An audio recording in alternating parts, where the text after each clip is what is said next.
Kaip jautiesi po traumos? Gerai. Jaučiuosi po traumos puikiai. Ar jau išbėgsi į aikštelę šį savaitgalį? Be abejo. Ką manai apie Kauno Granito komandą? Stipri komanda su charakteriu. Ką manai apie Kauno Granito komandą? Manau, kad Kauno Granito komanda demonstravo nedaug gerą rinkimą. Visas varžybos parodė Baltijos lygoj, kad jie yra atsigavę. Teko žiūrėti varžybos su FC Vilnium.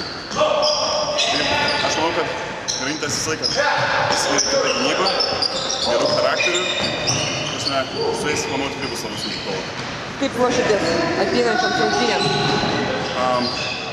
Kažkokio skirtingo pasiruošimo nėra. Ruošiamės kiekvienom varžybom vienodai.